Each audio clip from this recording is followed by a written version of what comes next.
What's up, wrestling fans? How are you guys doing today? We're going to talk about Brock Lesnar, the Universal title. Is the Universal title dead? Is this a whole work with Brock Lesnar not showing up? Is it not a work and they're trying to play it as one? There's a couple of different theories here. Jeff Hardy, obviously, injury. There's a bunch of stuff to talk about, but we're going to go right into pretty much into the Brock Lesnar news. But I want to tell you guys that today's episode is brought to you by WrestleCrate. I got my WrestleCrate in the mail again, and it's a monthly subscription box of wrestling stuff that you can get. It's a bunch of cool shit in here. Check it out, WrestleCrate.com. Use coupon code JOESENTME. You'll get a percentage off on your WrestleCrate. These guys have been around. They're the first ever WrestleCrate, and they've been around with my channel for 4 years now.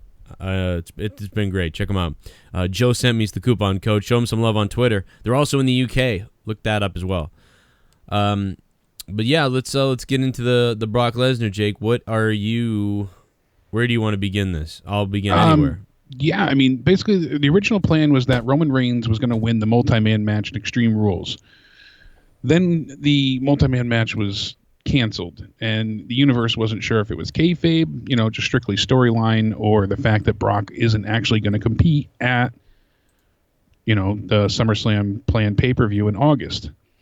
Now, we go kind of back and forth here, and we see veteran pro wrestling journalist Mike Johnson. He asserts that Brock Lesnar likely isn't working at SummerSlam this year. He says that the WWE Universe may not be able to witness Lesnar perform again until later this year, meaning that Lesnar isn't likely to perform at SummerSlam, which takes place August 19th. Johnson explained that Lesnar not appearing at SummerSlam is likely due to the fact that WWE only have the Beast himself signed for a couple of dates. WWE intends to utilize Lesnar's services for dates other than SummerSlam. They feel like they don't need him for SummerSlam to make it a success. Furthermore, the general consensus is that WWE could utilize Lesnar more often if both the organization and Lesnar agree upon him working more dates. We heard when his contract got re-signed, for him to fight, it's upwards of $500,000. Mm-hmm. For him to just appear, it's $100,000. So it's a lot of money they have to put out just to have him walk in the door. And we knew that to be true. And the thing is here is if this is not kayfabe, if this is legit, then WWE looks really weak by not being able to put their foot down with their champion. It's a bad situation, and it looks poorly on them. If it is kayfabe, then it's stupid. It's just not being handled well because you're demoralizing and using Roman Reigns to attack your champ, and it's not working with the fans. It feels like Vince really wants to try to make Lesnar hated by purposely keeping him off TV and keeping him away, like, oh, he doesn't want to show up. They dropped the hint the other day. They said, Lesnar's not going to be here, and they changed the whole thing with Angle. And we said, is that kayfabe or not? But it coincides with what they did with him at WrestleMania. So it's like they're still sort of playing on that whole situation. There's two theories that I have, and one is that clearly there's three theories. I have three theories. Two are obvious, and one is not so obvious. The first one is that this is a work, and they're trying to get major heat on Lesnar so that by the time Lesnar puts the belt on the line, you are sure that he's the heel. Now, the fans are sick of him. It's WrestleMania 20 essentially all over again. People are booing him. They want to see Roman succeed just to dethrone Lesnar. Well, I don't know. I still don't know if that will happen, to be honest. Like I don't think it would work. I think that he'd still be cheered, or the fans would just hijack the match again. Or they'll make it so that that Lesnar is definitely hated, and then Roman is hated, and then Braun can cash in. And that would allow the crowd to explode. This is a long time that would give them plan. Something to react off of. And that's a genius idea in itself if it's pulled off right. But, even as you said with your first theory here, Wrestling Observer themselves are saying the plan is still for Reigns to face Brock at SummerSlam. So. Yeah. Yeah, that it does feel like it would be... that would be the obvious thing right away, like Reigns versus Brock, and maybe Braun cashes in. I purposely didn't read this because I wanted to hear what you had to say first, because Meltzer says right here, to pacify the fans at SummerSlam, Braun would then cash in his Money in the Bank contract after Roman wins the Universal Championship from the Beast Brock Lesnar. Mm-hmm. And that there could happen, or it could just be where, again, Brock doesn't get defeated, and the cash-in happens as Roman's about to win yet again. The fact that everybody thinks that, though, tells me I really believe that that won't happen now. Like, nobody thought Triple H was going to turn on Daniel Bryan at SummerSlam, and then Randy was going to cash in that night after Daniel that beat was John out of nowhere. Cena. Nobody saw that coming. It was brilliant. They will not do this now, though. I really believe that they won't do the Braun thing because, I don't know, it just seems too obvious. But now let's go to the other obvious thing, which is that it is not a work, and they're really having problems with Lesnar, and they're sort of playing it off on TV, but they can't figure out what to do. And when they have had problems with wrestlers before, perfect example is when Stone Cold walked out because he didn't want to lose to Brock without, building it up for weeks beforehand. They announced it on TV. They had Paul Heyman dig into Stone Cold. How could you do this? How could you turn your back on the fans? And so it's not, unsanctioned territory. We've been down this route before where someone does something they don't agree with, they lambast and lampoon them on TV, and it happens. Now here's one more thing for you. When is that Madison Square Garden date with Brock Lesnar versus who?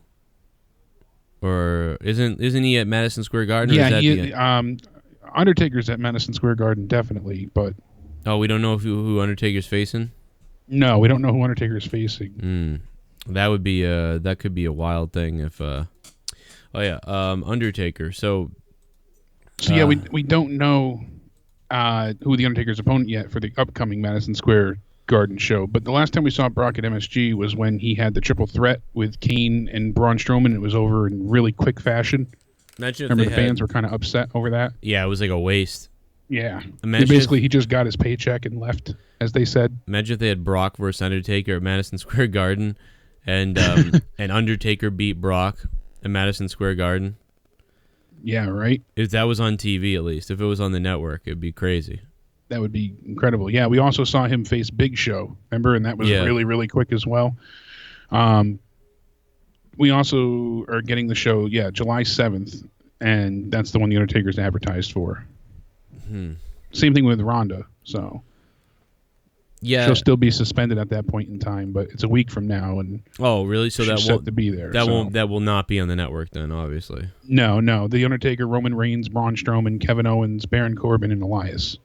Okay, well that solves that. That's what it is. Oh, so it's the Undertaker, Roman Reigns, and Braun Strowman versus Kevin Owens, Baron Corbin, and Elias in the 6-man tag main event. Oh, okay. That's a bit odd pairing. Put Roman and Undertaker together. Yeah, that is weird. When I remember I saw a house show in Boston. It was Mick Foley, and I think it was either Mick Foley and Stone Cold versus Kane and the Undertaker, or Kane or Undertaker and Stone Cold versus Mick Foley and Kane. I don't remember which way, but that was a main event. That was a main event at a house show in Boston and Worcester. Like, oh wow, think about that. Like that's how. Like, Stone Cold was like Hulk Hogan at that time. So it's just so funny. Like, Brock Lesnar, where's he? WWE champion was out there with Mick Foley, Kane, and The Undertaker in a main event. Wow. And that's a hell of a main event. And when things weren't going as well, in 1995 when I was at a house show, I believe the two biggest things I saw was Bret Hart versus Owen Hart in the main event for the WWF title, which at the time was pretty good, but now looking back is pretty friggin' awesome.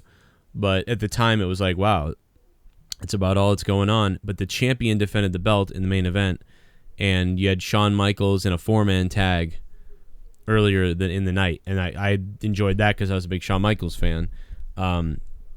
Against probably Razor, and I think it was against Jeff Jarrett or something like that. I don't know, but it's crazy to think about those house shows then. Oh yeah, I've seen a few too where the Undertaker and Mick Foley, Mankind at the time, were in like a hellacious just fight with each other at Raw days before in New Haven. Then they had a house show and they were teaming up. So I mean, they kind of did that stuff all the time. But this is very reminiscent now. Like right now with Lesnar as Universal Champion is very reminiscent of Hulk Hogan. Because I also saw, a house show in 1991, I think it was, and I remember thinking, where's Hulk Hogan, WWF champion, everything, whatever it was, and he wasn't there, and he was never there. I never saw Hulk Hogan as a kid because he didn't wrestle house shows. And he really didn't wrestle on TV a lot either all the time. So you just didn't see Hogan a lot. And that is very similar to how it is now with Lesnar. Whereas nowadays, Seth Rollins could be the champion. He would be in the main event at a house show as the WWE Universal Champion or WWE World Champion. AJ Styles is always wrestling with the world title. But, you don't see Lesnar at all.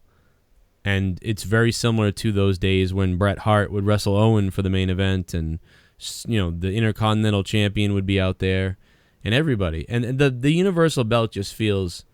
I hate two belts too. It's driving me nuts. Like, I was watching some of the WrestleMania 14 times, before that, before Hell in a Cell with Shawn Michaels and Undertaker, and it's just that WWE Championship, that WWF title, meant so much. It just seemed like it meant so much. It was the biggest thing ever. You got that was a true hurdle and mountain to climb. When you had the belt, you were it.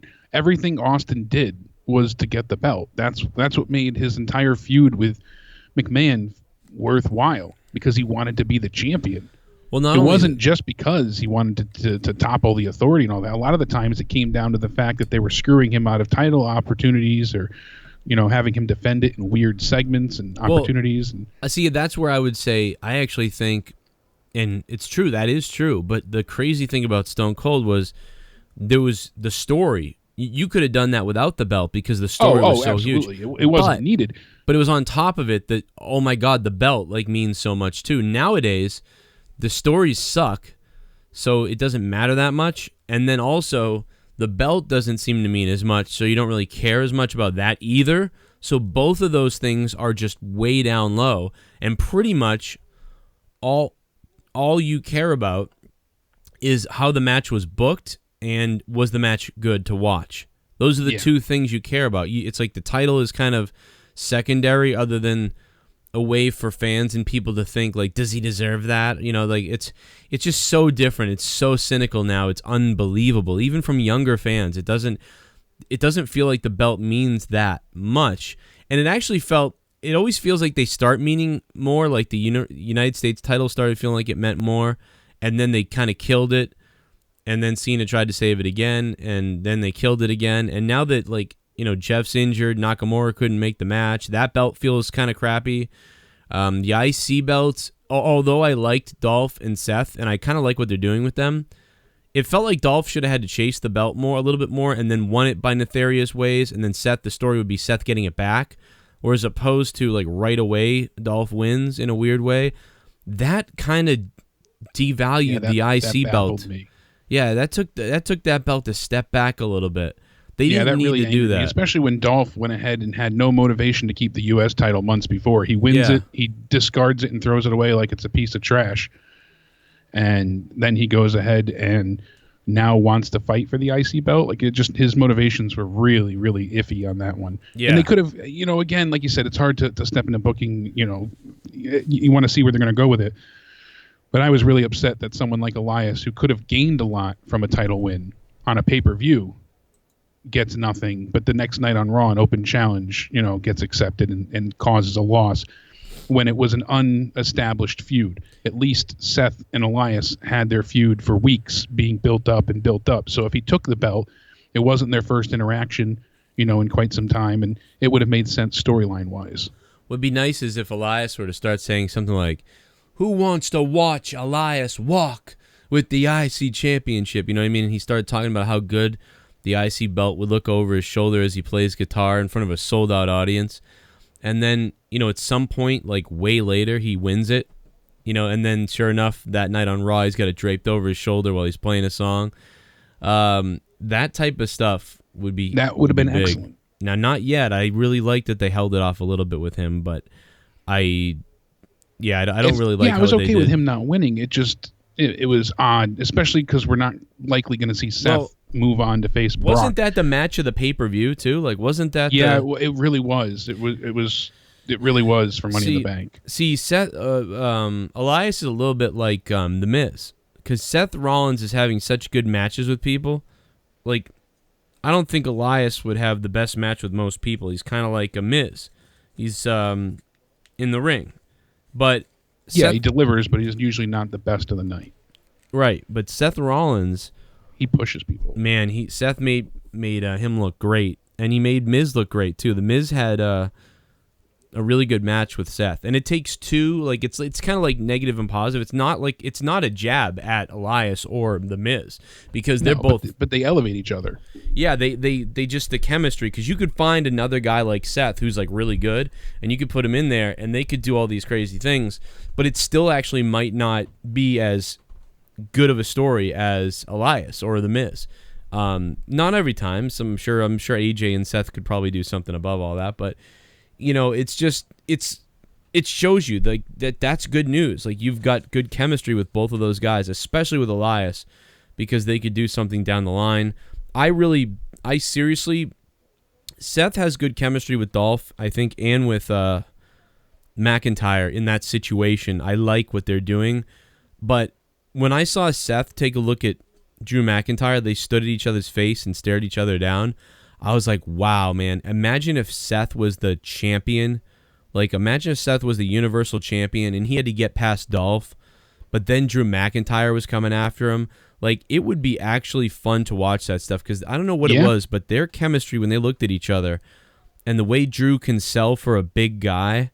It caused a spark. It made you interested. Those seriously, like, I want to say Shawn Michaels and Diesel, and I think obviously McIntyre's got way more mobility than Kevin Nash ever had, but Shawn Michaels and Diesel had a good match at WrestleMania 11, like a pretty good match. It was a little bit whatever, but it was one of Diesel's best matches, one of Kevin Nash's best matches, probably top 5, I think. And Drew McIntyre, he's got that chemistry with Seth, man, and I'm so happy for him that it's unbelievable. And shout out to Drew if he's listening, because I know he was subbed, but I just love what he's doing. And dude, did you see the video of him, the rope snapping with him and Rollins? Yeah. Oh my God. Glad he's okay, but oof. Yeah, it's weird stuff always happens to him. Every time. What the hell? Like there's something interesting. So what is going on? At the end of this video, I'll link you guys to my interview with him from last year and a half ago now, I think. But all he had to, all the trials and tribulations he's gone through to get back into the business, into a really solid role. And I mean, I think he would have spent a longer stint in NXT had he not gotten injured. Yeah. Or at least he would have had a longer run with the belt. Yeah. People are like, oh, his title one wasn't that great. He was hurt, Yeah. And he killed himself in that match too. So with Almas, I think they also realized, I think they had a plan for him, and because all that time was spent healing, like they planned to bring him up at this time. But if he had got those 8 months in NXT, he would have still had them. But instead, he spent them in a hospital and then came up at the time he normally would have come up. And they just figured, I mean, why? You don't need to be there. You already know the deal. Yeah, you know the deal. But the thing about him, and like, even though people, we all crap on Jinder, I think most people crap on the fact that where he was put, because Jinder, I think, would have been great in the United States Championship spot as a heel. Maybe and up against Rusev would be really good. I still think just wasn't a good WWE champion. But I still think right now that they should make Rusev the United States champion at some point. Or what? What is he on? I don't even remember what. Is he not on? He's on SmackDown. So yeah, he's on SmackDown. And he's going for the WWE title against AJ now. But when he doesn't get that done, which he probably won't, if he could get the U.S. title onto Jinder at this point, because Jeff is screwed and Nakamura is screwed, put the belt on Jinder. It'd be nice to see him kind of be like, and I'm going to be America, you suck America, all that stuff. He does that old classic thing, and maybe not even that much, but just a little bit of like, I can't wait to take this country back to India. And you could really have Rusev be like Rusev became an American citizen this week, blah, blah, blah, that type of thing. And people would really get behind Rusev. And, you could really have Rusev be like, I live here now in America, and it's been good to me. Like, and I used to think like you did, blah, blah, blah. And they could really kind of do this program with those two, where Rusev is the good dude. And Rusev, they can make him a full face finally, and Rusev Day can really take off, I think. And then you can give Rusev the United States title. Then you can even have Rusev start coming out with the U.S. flag or something, too. Like, all that stuff. You could do that whole classic, bad guy from another country turns and then now waves your flag, that. Yeah. And then Lana and him can talk more normal. Like, I actually like Rusev's accent. Her accent comes and goes all the time. Her accent's a mess. Nuts. I love Rusev's accent, though. I hope he keeps it because it's too funny. It is. I think that is his accent. Almost. He does. Yeah, he has he thickens it up a little bit. Yeah. But that is his accent. To take it back though to the original story, and kind of related to what you just said, do you get that same spark when you, not so much with Roman, I know obviously, but with Brock, when you hear that he's going to defend at SummerSlam, if it was set in stone, does that actually excite you? Like, does that do anything for you at this point? For me, it does nothing, personally. And I know you always harken back to the fact that I have this great disdain for him, but this is the reason why. His matches don't interest me. He's done decent things. I'm not knocking that entirely, but it's never been exciting to me. Like, oh, I can't wait to see this. As where that Elias and Seth match, I was like, all right, the Xbox is off. My attention is fully on this match. When Brock's out, I'm on my phone. I'm tweeting. It doesn't captivate me. It sort of does a little bit. Like, okay, so like when he was facing AJ Styles, I thought, wow, I'm excited in a weird way, because what is that going to look like when little AJ Styles is in there with Brock Lesnar, who's decimating people? And I just thought they had such a weird match that I enjoyed it. Like, it was so weird. It was weird. Like, it was just so strange, and I enjoyed it. But most of Lesnar's matches I don't really enjoy, because I don't feel like it's wrestling. I feel like I'm watching a staged MMA fight. Yes, like a pseudo UFC. Yeah, I want to see Shawn Michaels versus The Undertaker. I want to see AJ Styles versus somebody else who can wrestle. I want to see, even Brock. I would take Brock Lesnar versus Goldberg, like at WrestleMania. Like, that was interesting to me. Goldberg versus Lesnar was kind of interesting. Like, okay, this, after what happened at WrestleMania 20 and the size of these guys. So the fact that they pulled off like 5 spots and then the match was over, I kind of liked that because it was weird. But it also wasn't the main event, so like I was cool with that. Thankfully, it wasn't the main event. That was a great booking decision. So you got to see a car crash live on Mania. That was what everybody wanted. I like those 2 matches. Like I do, just because they're weird. Like, and I would call them both weird. Like, they really are. See, I can see why you'd say both are weird. And I agree with you there. But I didn't like the AJ match because I didn't want the WWE champion to be made to look bad by the barely showing up part-time Universal champion. Well, I think what they did there was they slightly showed you that, like, he's slightly the best. Like, Brock Lesnar is slightly the guy to beat. They had to sort of make him like that for what they're booking him as. I don't like it, especially since he's not there, and AJ's a workhorse. And I think they made AJ look really good as well. Like, I really do. Like, he should. Like, they made me feel like, please give him a rematch. I think he could beat Brock Lesnar. Holy shit. Like, and he's the best in the company, except Lesnar just barely beat him. But I don't know, man. Like, I really liked what they did with that in a weird way, and I hate usually what they do with Lesnar. But like Lesnar and Randy, I didn't care for that. They did a crazy thing with the blood at the end that was like a shock thing. Shock factor's out the window if Cody Rhodes was here. Yeah. They did a shock thing, which was okay, but I was just so like not interested in Lesnar versus Orton. And it was bad. It was horrible up until that point. And yeah, everything, and like Lesnar versus Cena, I'm just not interested. Again, shock factor with Cena, the 16 suplexes. Yeah. With Undertaker, the 3 F5s. Like, they rely on, he beats like the Undertaker said, that pseudo UFC moments, the punching, the suplexes, and then, the groundwork, the ground and pound. And then we get to some type of shocking moment. The cage, wall breaking, things like that. Yeah, so. It's always some...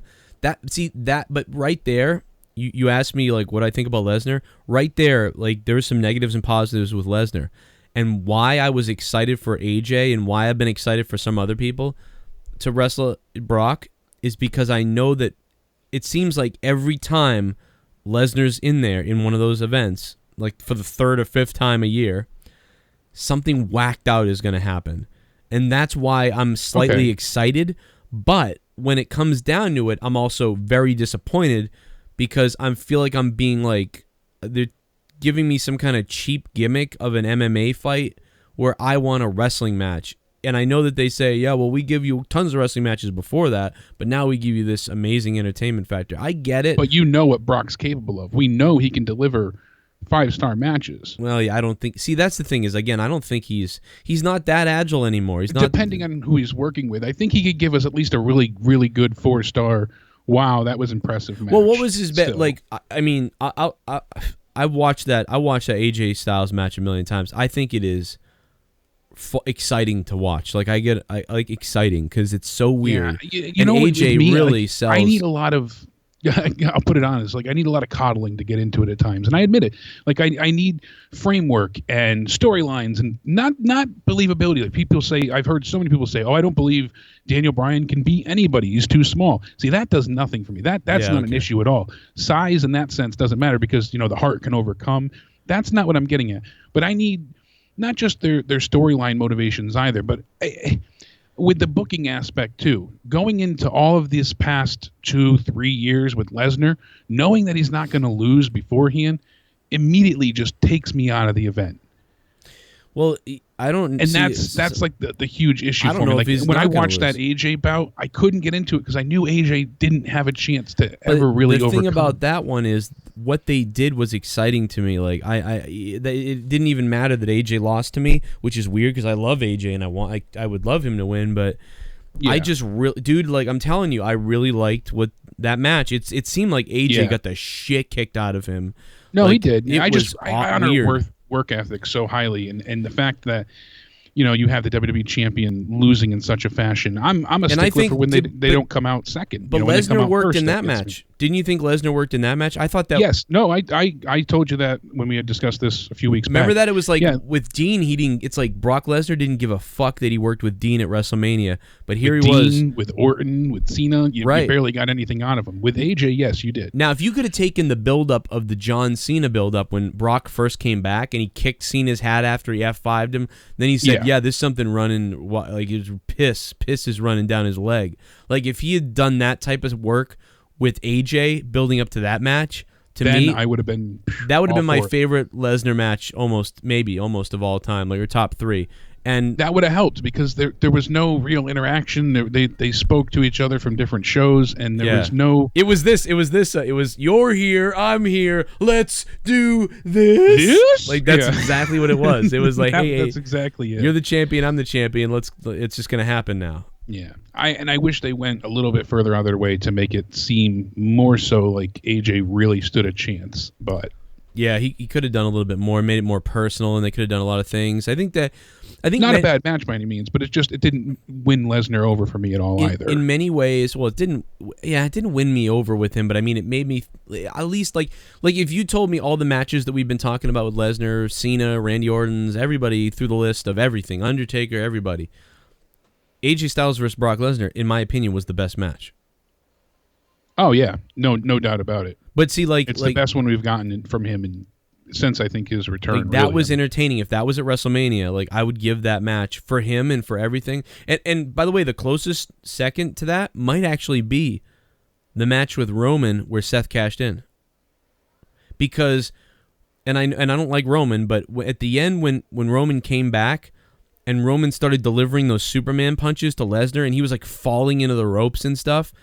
It was like awesome. I don't know what it was like, but he was selling that like so awesome. Like, it was like a video game. Roman was like, it was like Mike Tyson's Punch Out. And Roman was taking out Tyson or something. And then all of a sudden it got interrupted, and then Seth comes out, and that in a weird way that was well done. I would say everything after that.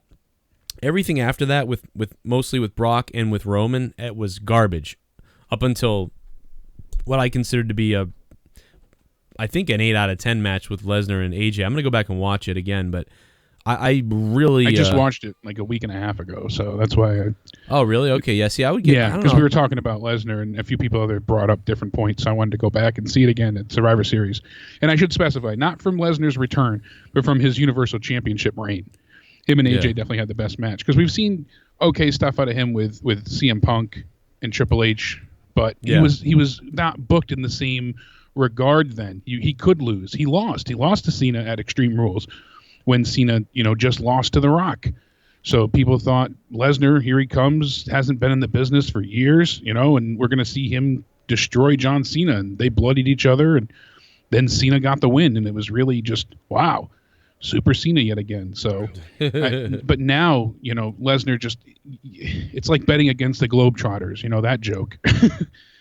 So, but again, as we started off with all this, I know we've gone off on many tangents, but it's hard to believe that it's a storyline. But then again, it's because so much of me believes, I could see him being a dick about money and whatnot. But yet again, they've pulled this with us before. They did it at Mania, trying to make him the bad guy. That it makes sense for them to try and push him as a heel even more.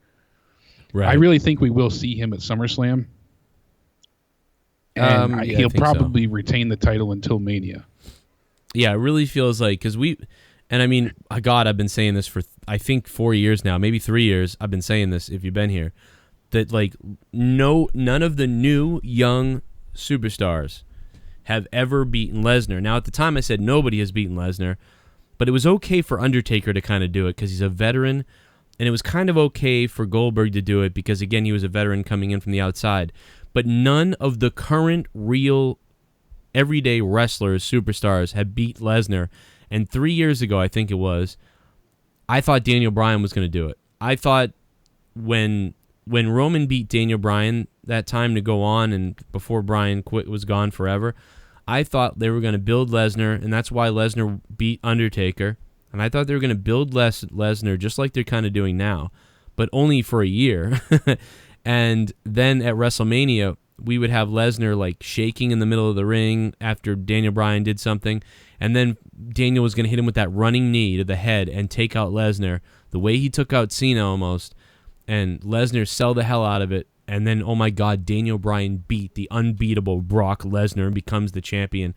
I really thought that's where they were going with things, and then they didn't do it because Daniel got injured or whatever, and then just nobody really could step up to the plate. Even Roman couldn't step up to the plate, even when they tried to push him hard.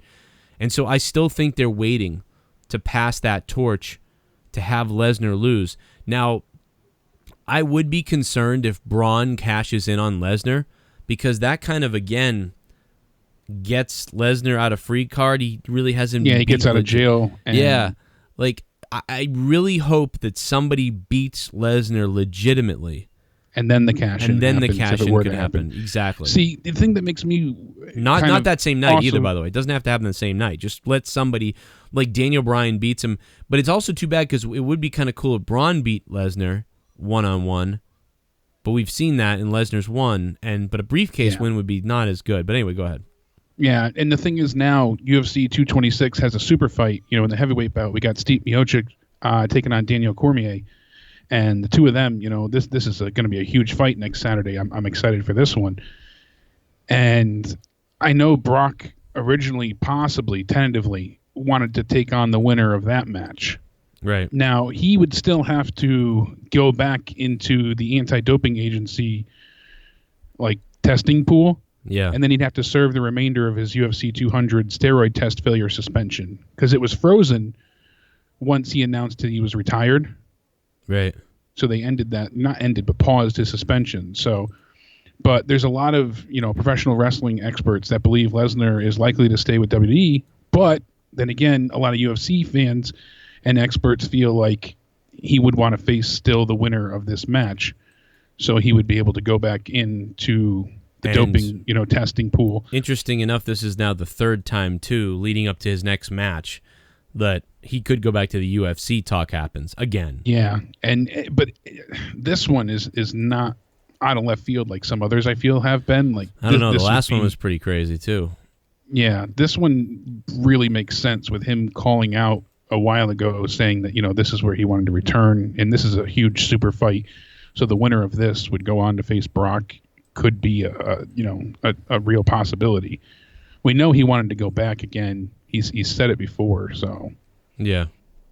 I mean, he's not reported to be at the Super Showdown Australia show either, Brock, in October. Jesus. You have the Undertaker and Triple H on that card in Australia for the first time ever at the MCG 100,000 seat arena, and Brock's not advertised yet. I don't know if he will be, but as of right now, no Lesnar. Everybody else is all hands on deck, including HBK and all these legends, but no Brock. And another thing is that makes me feel like he will be at SummerSlam is WWE.com says Brock Lesnar next title defense facing contract issues. And this was an article in a WWE Now video on WWE.com 4 days ago. Really? So for them to go ahead and make it this public and post YouTube videos and things like that announcing contract issues. It's a work. Yeah, it just smells funky. Yeah, that don't seem right. That's crazy. That's total work territory there. It really seems to be like they're just, as you said with your first theory, really pushing to make him be the bad guy, doesn't want to show up, just wants his paycheck. And it sets the table again for a non-decisive situation again. Yes. Where yes. it could be Daniel Bryan, it could be Seth Rollins, it could be Roman Reigns, it could be Braun Strowman. They don't really maybe know yet. They're trying to feel it out and see where everybody lands. Although it always seems that they go back to Roman the Binky and then realize that didn't work out as good as possible. But that was pretty good. I feel like they always come out saying, "Oh, that was good enough." I guess. We kept the machine rolling. We put another quarter in the machine. We couldn't beat the game still, but we put another quarter in. I don't know. That's just to me what they do. Seems that way. But we have, two major possibilities, essentially three all in all. We have, he shows up, he doesn't show up, or he's done and goes back to the UFC. So, and he doesn't have to be done entirely, but at least for now.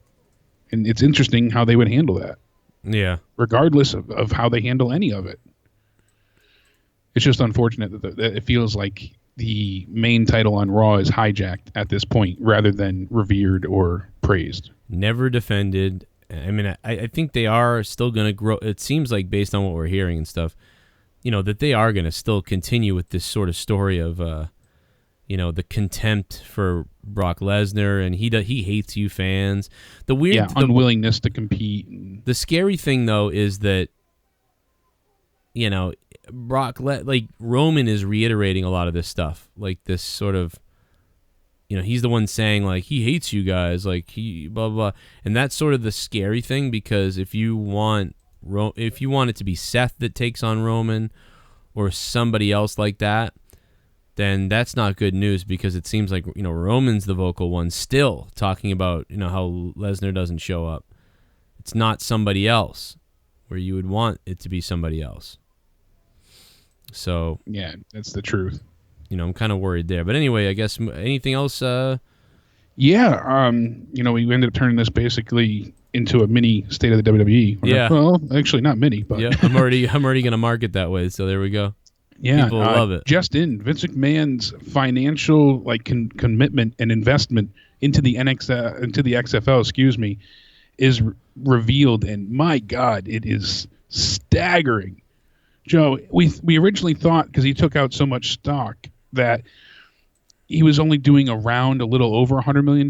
We thought it was about $200 million. We thought, yeah, they said $100 million reported initially. Right. You and I had said that's a lot of stock. We're not sure what. Yeah, it's going to be upwards of $500 million though. That's the final number. $500 million. That's so crazy. Dollars.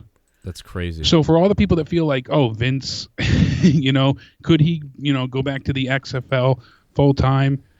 Could he have his attention be drawn away from WWE? Well, $500 million is on the line from his own investment, so it certainly is possible that his attention is elsewhere. He strongly claimed that he wouldn't be involved like that. Like he would just be kind of running it from a money standpoint. Like he would be essentially the owner of the team. And he'd be picking people to be in charge of it, but he himself wouldn't be showing up there to do anything. Yeah, essentially. That's what he said. Now, things can change. I think it's going to be more than that. I think it's going to be a lot more than that. What is that? What else would he do? I think that he's going to be actually hands-on involved, creatively dealing with the marketing. Oh, yeah. I absolutely expect that. But he didn't say he wouldn't do that. He just said he wouldn't be on TV and doing all these things. He would just be essentially the guy picking the guys, making the decisions, and he would be running it like a manager. Yeah, I think he's just going to be a bit more involved than he's letting on. Yeah. Okay. And the big quote from the article said people were focused on the $100 million tagline, but the truth is that doesn't even get us to the 20-yard line. Oliver Luck is the current CEO, and he accepted the job on June 5th. And I feel like Vince is going to be on the level with him. Him and Luck are going to be really eye to eye in a lot of things. The only reason I think Vince said this so clearly is because people didn't take the XFL seriously last time. They attributed it to a wrestling football, essentially. Yeah. You know, a lot of people looked at it that way because they had The Undertaker or The Rock opening shows and doing promos, and then you turn on the cameras and you see Vince McMahon on the sidelines at times or backstage or in promos with it, and they're like, oh, it's just WWF/E football. So I think he really wants to stray away from that as much as possible, make it feel like the NFL's, real true competitor. He wants to be very professional with it. Yes, exactly. So they don't want it to look like there's any storylines, kayfabe, sports entertainment. This is sports. Right. And so he'll be out of sight, out of mind, but I think his attention is going to be really dedicated to it. Oh, yeah. I agree. Nothing's wrong with that. That doesn't even contradict what he said. I think it's fine. Yeah, I just think he's going to be more involved than he let on to begin with. We also have a little bit of side note is that Nakamura is still injured. He was not able to wrestle in Japan at their live events. He was able to come out, but not able to compete. Jesus. And so they're not sure how much the extent of this injury, how bad the extent is, but it's enough so to keep crazy. him from performing still. It's just awful. Like, why in the world? I mean, he came out using a crutch and cut a promo before being interrupted by Samoa Joe, who demanded that he got Nakamura's title shot instead. Yeah. It ruined the whole damn thing because you got bit by a dog. Like, this is going to live in, infamy at this point. Yeah. Joe put Nakamura in the coquina clutch before Styles came out and made the save.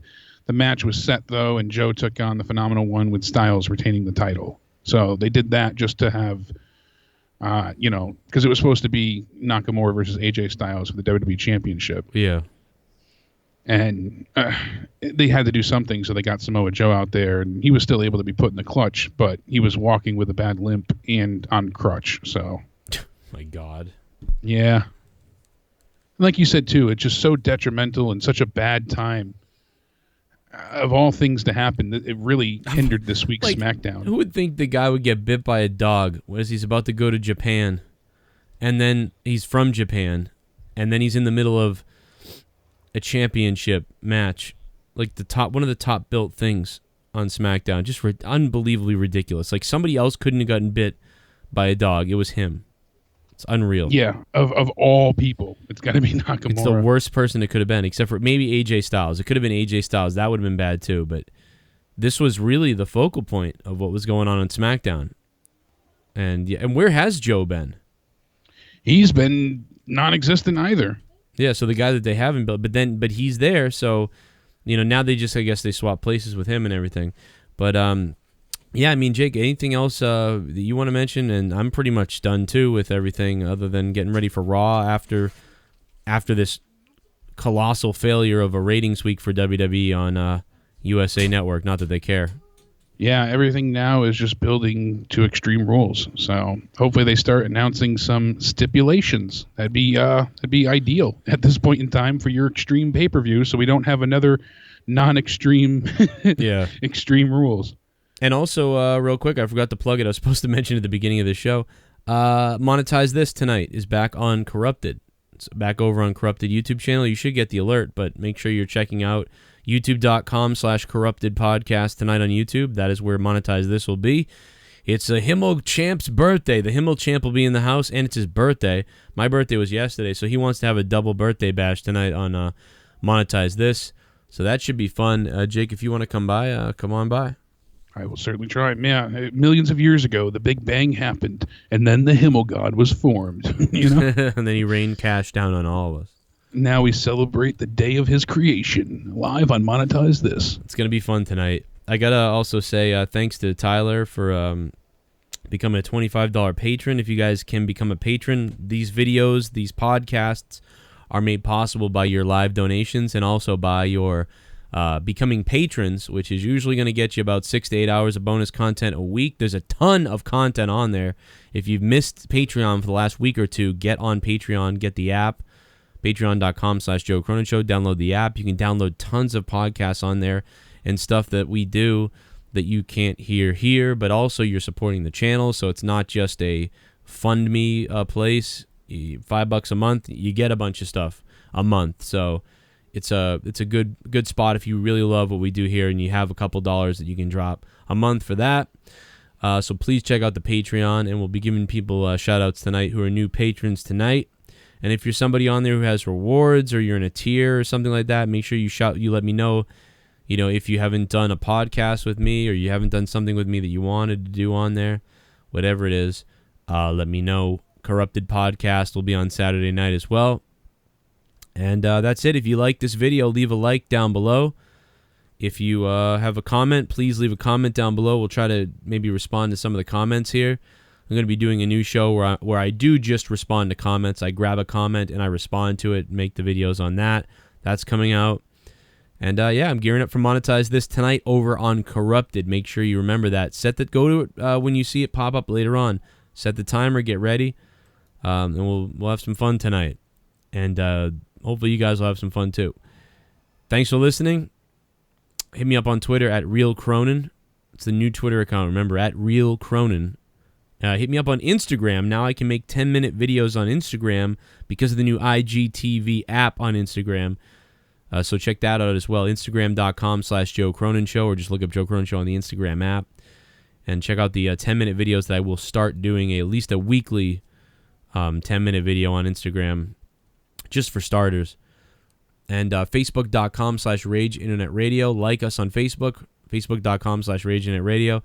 Why it's Rage Internet Radio, it's beyond me. I fucked up the name a long time ago, and I can't change it. Because there is a Joe Cronin one, but I don't use that, so don't follow that. The one that you want to follow almost has 4,000 likes or 3,000 likes or something like that. I think I've plugged everything. I think I've nailed everything. And if you're new to this channel, hit the sub button down below. Don't miss out on daily videos and podcasts just like this one. My name is Joe Cronin. Jake DeMarco at Countdown Ended on Twitter for his feedback and to question him.